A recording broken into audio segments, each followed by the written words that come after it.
శ్రీ గురుభ్యో నమ. శ్రీ మహాగణాధిపతి నమ. శ్రీ మహాసరస్వతి నమ. హరి ఓం. శ్రీమాత్రే నమ. ప్రతి మాసం ముందు కూడా మాస ఫలితాలు చెప్పుకునేటువంటిది. ఈ యొక్క మాస ఫలితాల్లో జూలై మాసం యొక్క ఫలితాలు ఏ విధంగా ఉండబోతున్నాయి, అలాగే జూలై మాసం అంటే మనకు ఆషాఢ మాసము, అట్లానే మాసం చివరిలోకి శ్రావణ మాసం ప్రవేశిస్తుంది. ఇటువంటి మహత్తరమైనటువంటి మాసాల్లో కూడా ఆషాఢ మాసం చాలా గొప్పదైందని చెప్పబడింది. ఈ ఆషాఢ మాసంలో ముఖ్యంగా మనకు ప్రత్యేకంగా ఏంటి పండగ అంటే దేవతలకు సూర్యోదయమైనటువంటి సమయము. దేవతలకు సూర్యోదయం అంటే దక్షిణాయన అంటే రాత్రి సమయం, దేవతలకి రాత్రి సమయం అయ్యేటువంటి సమయం. ఈ దేవతలకి రాత్రి సమయం ఏదైతే ఉంటుందో వాళ్ళకి దక్షిణాయన పుణ్యకాలం నుంచి ప్రారంభమవుతుంది. కాబట్టి దేవతల రాత్రి సమయాన్ని దక్షిణాయన పుణ్యకాలంగా మనము అనేకమైనటువంటి వ్రతాదులు, అనేక నిర్మిష్టలతో దీక్షగా చేసుకునేటువంటి కర్తవ్య మార్గాలు అనేకం కూడా ఉంటాయి. అది ఇక్కడి నుంచి మొదలవుతుంది. అట్లనే తొలి ఏకాదశి అని మానవులకి ఉండేటువంటి ప్రధాన పండగ, మొదటి పండగ తొలి ఏకాదశిగా చెప్పబడింది. ఈ తొలి ఏకాదశి అనేటువంటిది మనము దేవతల్లో విష్ణుమూర్తికి ప్రత్యేకంగా ఈ ఏకాదశి ఉపవాసాలు ఎవరైతే ఉంటారో ఈ ఏకాదశి నుంచి పాటిస్తూ ఉంటారు. కాబట్టి తొలి ఏకాదశి నుంచి ప్రారంభమయ్యేటువంటి దాన్ని ప్రత్యేకంగా తీసుకొని ద్వాదశ అంటే మనం ఉన్నటువంటి 12 మాసాలు కూడా ఏకాదశి ఉపవాసం మొదలు పెడతారు, ఉపవాసాలు ఉండడం. అటువంటి మహత్తరమైనది ఆషాఢ మాసంలో వస్తున్నాయి తొలి ఏకాదశిని.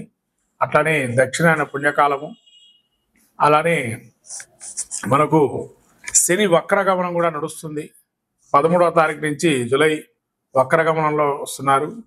ఇటువంటి మహత్తరమైనటువంటితో పాటు ఇంకా ప్రాంతీయ ఆచారాలను బట్టి కొంత జాతర కావచ్చు, అట్లనే తిరునాళ్ళను కావచ్చు, రకరకాల గ్రామదేవత ఉత్సవాలు కావచ్చు, ఇవన్నీ కూడా ఆషాఢ మాసంలో ప్రత్యేకంగా జరుగుతాయి. అందులోనూ మనకు శక్తి స్వరూపాలని ఆరాధన ఎక్కువగా చేస్తాం ఆషాఢ మాసంలో. ఈ ఆషాఢ మాసంలో శక్తి ఆరాధన చాలా విశేషంగా చెప్పబడింది. కాబట్టి అంటే గ్రామదేవత సంరక్షించబడుతుంది. మనల్ని మన ప్రజలు కానీ మనం ఉండేటువంటి పొలిమేర వరకు కూడా గ్రామ రక్షణగా అమ్మవారు ఉంటుంది. కాబట్టి అటువంటి అమ్మవారికి ప్రత్యేకంగా ఆషాఢ మాసంలో బోనాలు చేస్తాం. ఇక్కడ ఈ బోనాలను గ్రామదేవత ఉత్సవాన్ని తిరునాళ్ళు జాతర అని రకరకాల పేర్లతో పిలుస్తూ ఉంటారు. ఇటువంటి ఉత్సవానికి ఆషాఢ మాసంగా పేరు.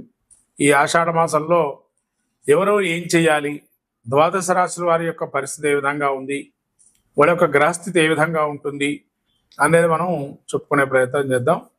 మొదటిగా ద్వాదశ రాశుల్లో ఆషాఢ మాసంలో చేయదగినటువంటి సూచన ఏంటంటే ఏం చేయాలంటే మరి ఆషాఢ మాసంలో అంటే ఏదైనా శక్తి కొలది వస్త్రదానం చేస్తే కనుక చాలా విశేషంగా చెప్పబడుతుంది.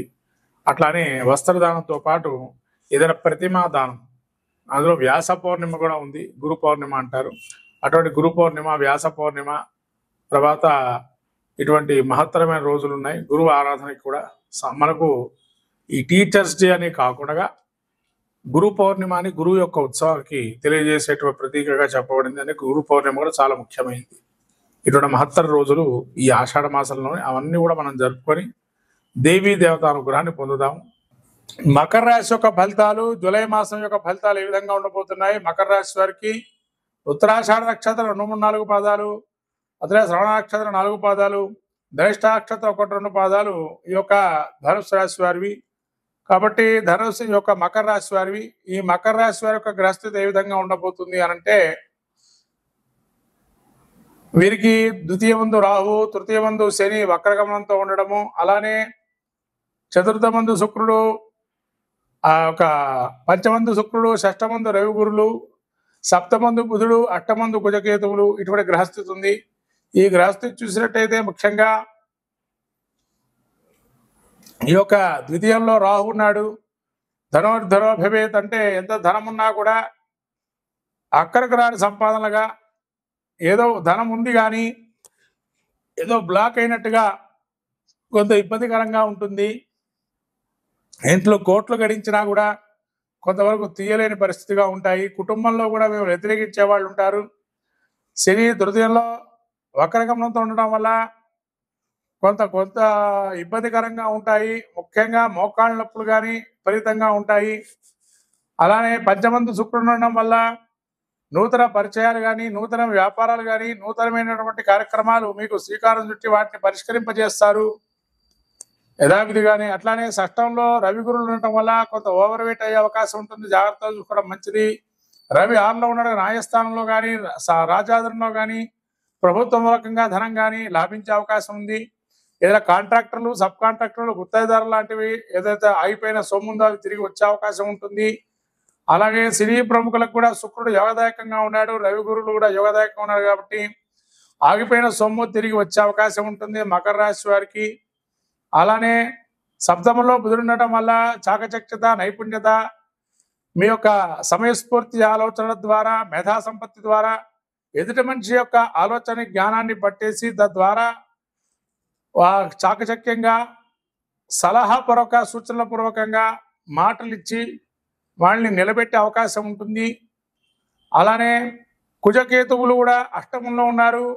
ఆకస్మికమైనటువంటి ప్రమాదాలు వచ్చే అవకాశం ఉంటుంది. ప్రయాణాలు మాత్రం ఎక్కువగా చేయకండి. ఒకవేళ ఇంట్లో ఉన్న కత్తులు కానీ, కటార్లతో కానీ కొన్ని పరికరాలు ఏవైతే ప్రమాదకరమైన పరికరాలు ఏవైతే యంత్ర పరికరాలు వాటితో జాగ్రత్తగా ఉండడం మంచిది. ఏదైనా కోసుకునేవి కానీ, కట్ చేసుకునే వంటి పదార్థాలతో చాలా జాగ్రత్తగా ఉండాలి. వాటి వల్ల కొంత ఇబ్బందికరమయ్యే అవకాశం ఉంటుంది. కాబట్టి శస్త్రచికిత్స లాంటివితో కూడా ఇబ్బందికరంగా ఉండి జాగ్రత్తగా చూసుకోవడం మంచిది. ఇలా కుజ కేతువుల అష్టమంలో ఉండడం వల్ల ఆకస్మిక ప్రయాణాలు లాంటివి జరిగే అవకాశం ఉంటుంది. మొత్తం మీద మకర రాశి వారికి ఇంచుమించు యోగదాయకమైన ఫలితాలు 60% నుంచి 70% వరకు ఉన్నాయి. 30% ప్రతికూలంగా ఉన్నాయి. 60 నుంచి 70 అంటే 65%, 60% అనుకూలంగా ఉన్నాయి. కాబట్టి విద్యార్థులకు కానీ కొన్ని కష్టతరంగా ఉంటుంది. అయినా కూడా విద్యార్థులు 1-2 సార్లు చదువుకోవడం మంచిది. రాజకీయ నాయకులకు కూడా కొంత యోగదాయకంగానే ఉంటుంది. సినీ ప్రముఖులకు కూడా యోగదాయకంగానే ఉంది. అంటే సినీ ప్రముఖుల ముఖ్య పంచమంలో శుక్రుడు ఉన్నాడు, బుధుడు సప్తమంలో ఉన్నాడు. కాబట్టి అటువంటి మీడియా రంగంలో ఉండేటువంటి వారికి కానీ యోగదాయకంగా ఉంది. వ్యాపారస్తులకు కొంత ప్రతికూలంగా ఉందని చెప్పవచ్చును. ఎందుకంటే వ్యాపారంలో స్తబ్దుతంగా ఉన్న కొన్ని నైపుణ్యత కూడా పాటిస్తారు. అట్లా మీ మాటలకి నెగ్గి కొంతమంది బ్రాండ్ ఏదైతే ఉంటుందో ఆ బ్రాండ్కి సంబంధించి వ్యవహారాలు ఏవైతే అవి అనుకూలంగా ఉన్నాయి. కాబట్టి బ్రాండ్ వ్యాపారం చేసేటువంటి వారు చిరు వ్యాపారాల కన్నా బ్రాండ్తో వ్యాపారం చేసే వారికి యోగదాయకంగా ఉంటుంది. ఈ విధంగా కొంతవరకు మిశ్రమ ఫలితాలు గోచరిస్తున్నాయి అనుకోవాలి మకర రాశి వారికి. ఈ విధంగా మీరు ఏం చేసుకుంటే మరి మంచి ఫలితాలు పొందుతారు అని అంటే ముఖ్యంగా గురుక్షేత్ర దర్శనము, దత్తక్షేత్ర పారాయణము, దత్త దర్శనం, రాఘవేంద్ర స్వామి దర్శనం కానీ, గురు చరిత్ర కానీ, సాయిబాబా చరిత్ర కానీ, సచ్చరిత్ర కానీ దర్శనాలు చేసుకోవటం కానీ, అలానే సుబ్రహ్మణ్య క్షేత్ర దర్శనం చేసుకోవటం, సుబ్రహ్మణ్య స్వామి విభూతితో అభిషేకం చేయటం, శివుడికి సాక్షాత్ శివుడికే మీరు శక్తి కొలది పంచామృతాలతో అభిషేకం చేసుకోవటం, లేదా హోమం కానీ, రుద్ర హోమం కానీ, నవగ్రహ హోమం చేసుకోవడం వల్ల మంచి ఫలితాలు ఉంటాయి. ఎవరైనా శక్తి లేని వారు సాయిబాబా గుడిలో ఇచ్చాగ్నిహోత్రంగా ఉండేటువంటి ధునిలో నవధాన్యాలు ప్రదక్షిణం చేసి వేసినా కూడా మంచి ఫలితాలు వస్తాయి మకర రాశి వారికి. శ్రీమాత్రే నమః.